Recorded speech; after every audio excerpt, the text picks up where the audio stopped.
not unpacked, and my trip ain't for like another 2 weeks. But I decided just to test out my gear that I got, see how it's doing. I'm gonna probably repack because I need to reorganize a few things and take some things out, put some things in, just to do some stuff. But kind of running through a checklist of things. But speaking of which, this is what the video is going to be about. It's about checklists, making sure you have everything that you need.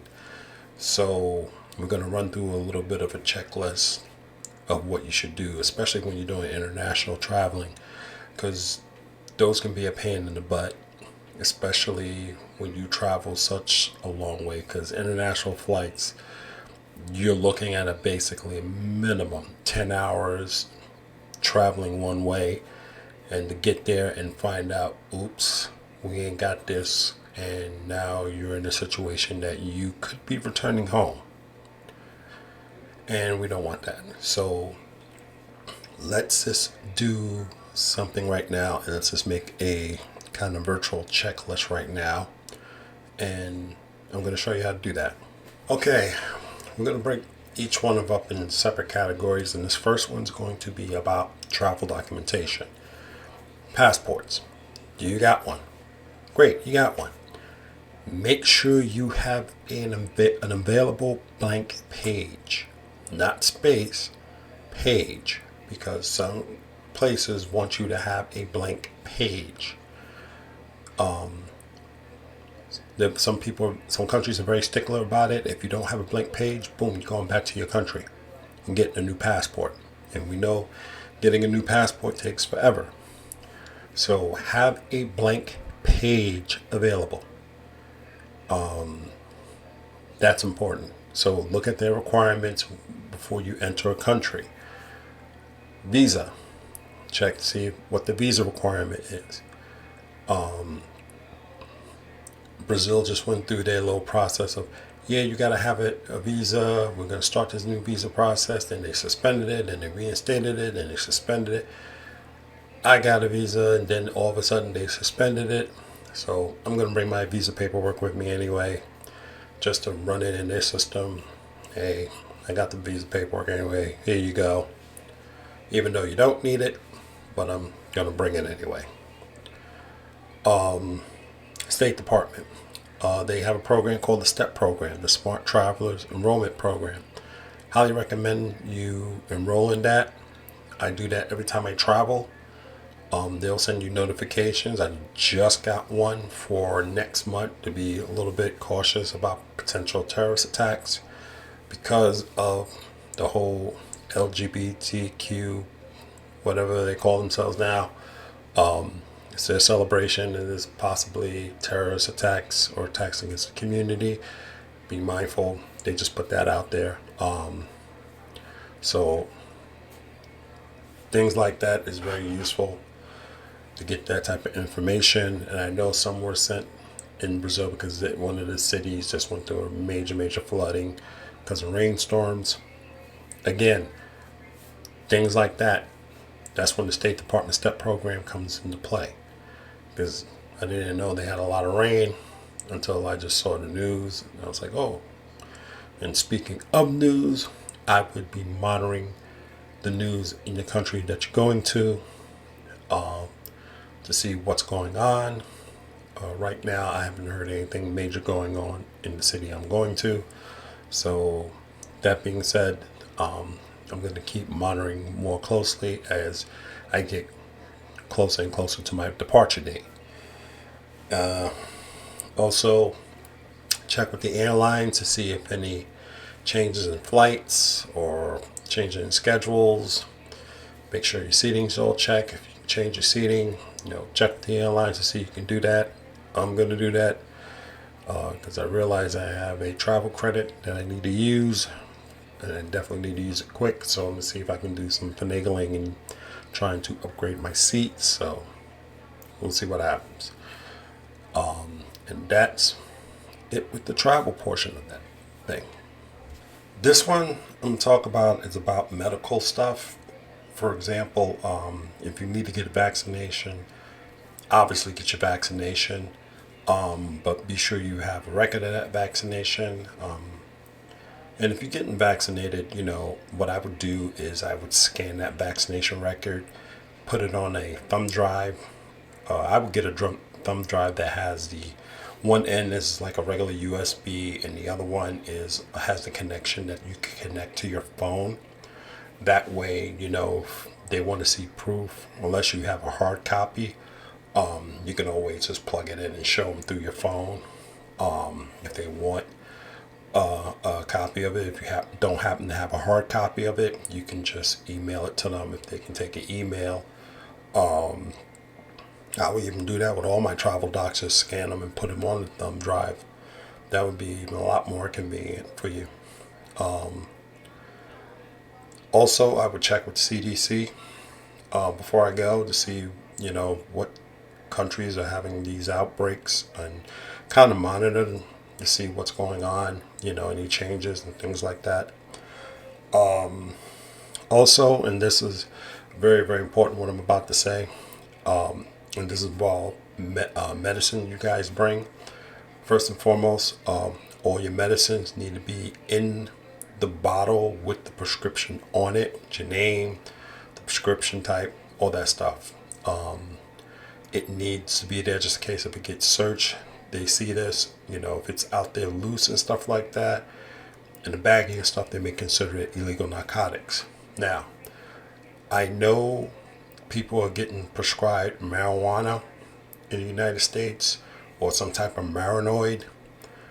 You have to understand, when you go overseas, that stuff is illegal, depending upon the country. And even though it's prescribed here, it's illegal there.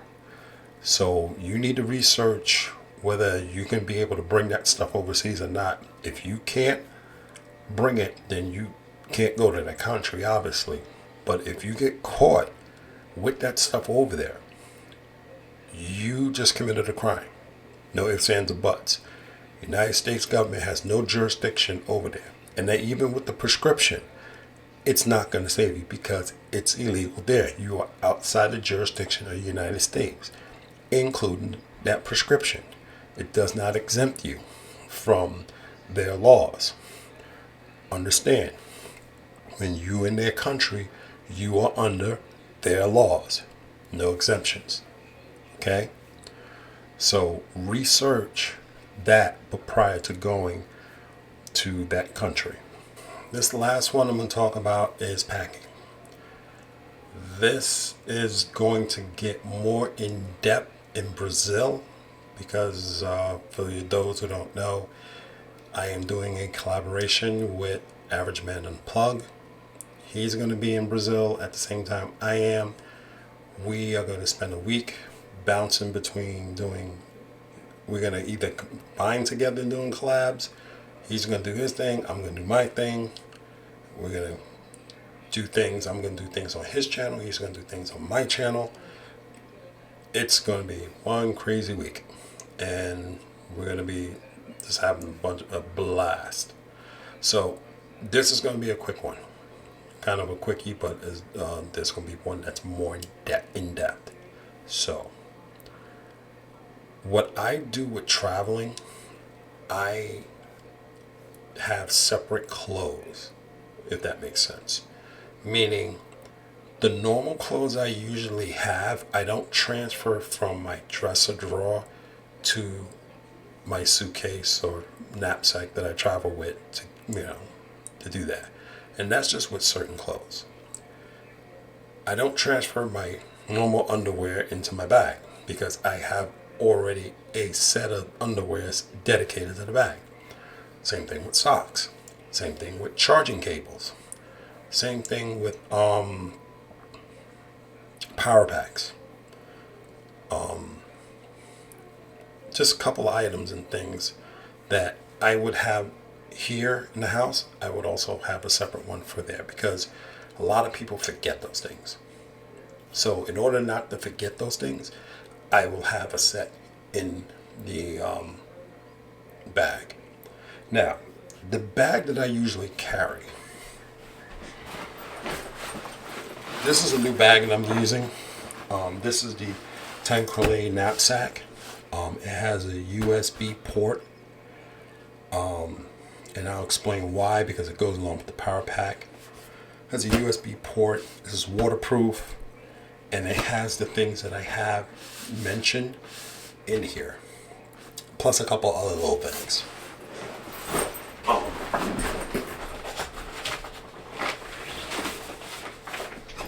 I believe I'm saying this right. This is the, let me double check and see if I'm saying this right. The Reline. This is the Reline vacuum bag. Comes with a little mini bag. This has my clothes in it.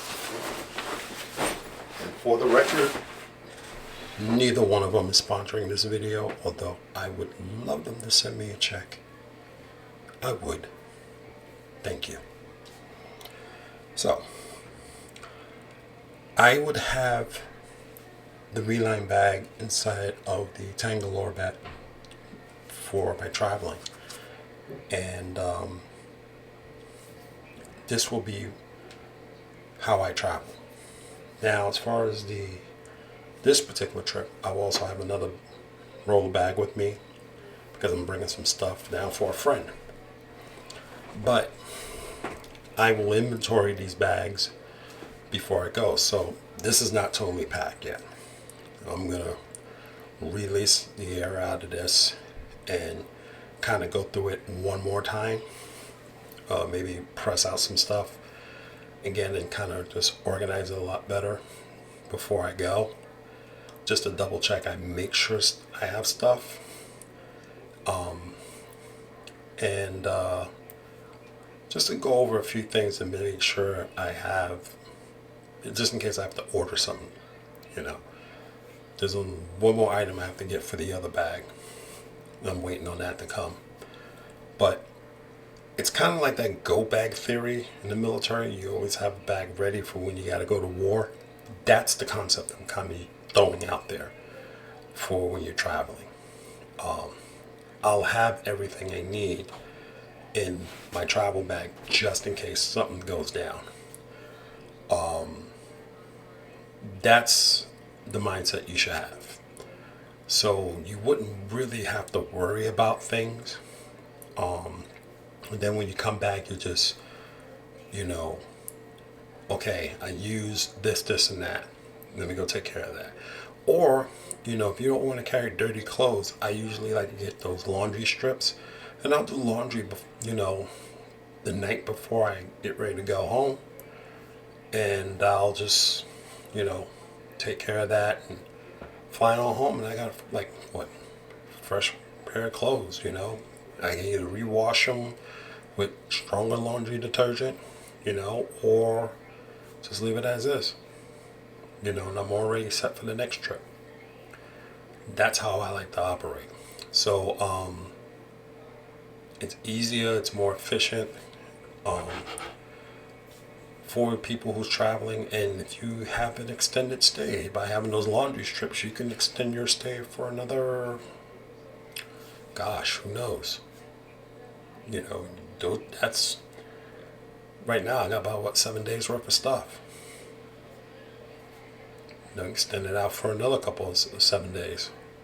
So, that's the thing you need to be, is a little bit more efficient with your traveling. Now, again, like I said, I'm going to do a more in-depth one on Average Man Unplugged's channel when we're in Brazil.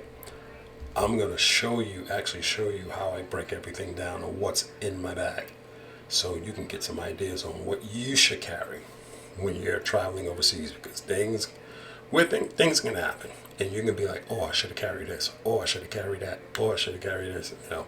So you'll actually see and understand it. So until then, if you like the video, hit the like button, subscribe to the channel, and safe travels, everyone.